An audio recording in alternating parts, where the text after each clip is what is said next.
A light magnitude 3.4 earthquake hit 31 kilometers, 19 miles, away from Jamestown, Wyoming, United States, in the early morning of Sunday, August 10, 2025 at 4:04 a.m. local time, GMT-6. The quake had a very shallow depth of 3.4 kilometers, 2.1 miles, and was reported felt by some people near the epicenter. First to report, volcano discovery after 15 minutes.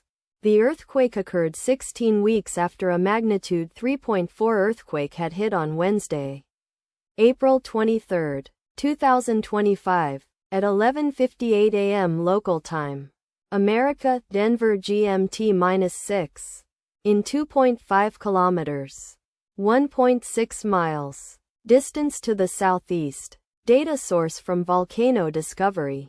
Did you feel it? Let us pray. May the earthquake that occurred not affect our brothers and sisters there. May the earthquake not happen again. And may God protect everyone. Amen.